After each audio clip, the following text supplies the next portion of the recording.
Senator Hughes. Thank you, Mr Acting Deputy President. Well, the hide of the Labor Party, the pink hide of the Labor Party to lecture anyone on so-called sports rorts.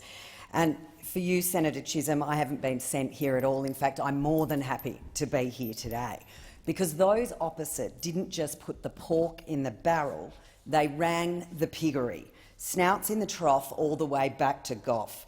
In fact, even they have forgotten their own patron saint. Who could ever forget Saint Ros Kelly and her whiteboard?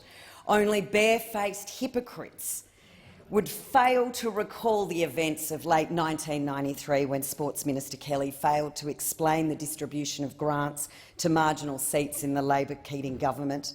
So every time you want to attack the Prime Minister, just have a good think about your insult to the memory of your beloved Keating. Paul would be appalled. Your amnesia couldn't be any more convenient or selective. Of course, when Ros Kelly resigned, it was a disaster for Labor. They even lost the traditionally safe Labor seat of Canberra. Maybe they should have been installing the lights at Manuka Oval way back then. And guess what? It was the Auditor-General complaining about the manner in which the department had administered $30 million in grants under the Community Cultural, Recreational and Sporting Facilities program. But it was a program started by guess who? Yes, there's no party without punch. It was the godfather, Graham Richardson of the Labor right, Mr. Whatever It Takes, the Prince of the Piggery, cooking up this program on a spit in 1988. It was Richo's very own bicentenary gift to the nation, a rort in which Labor could shore up endangered seats. In fact, only recently Richo told Paul Murray on Sky News, and I quote, "I did exactly the same thing, only better. And I got into no trouble whatsoever.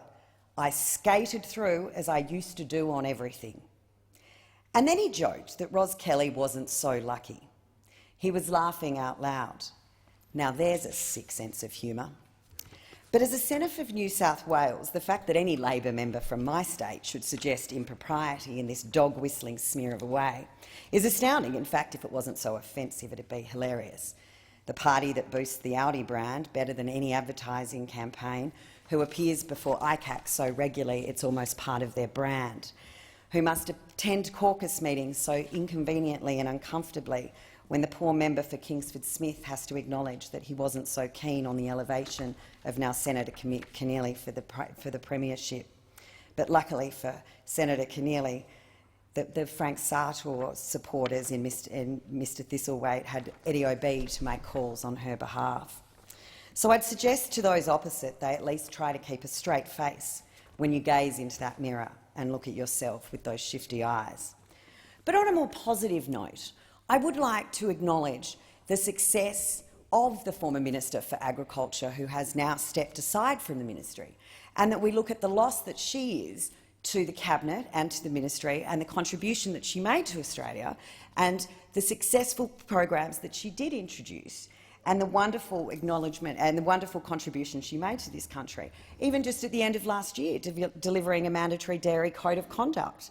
The fact that she injected $3.5 million to the Farm Safety Education Fund to improve on-farm safety, something that we should always be looking at when we look at the number of accidents that cause unnecessary deaths on farms.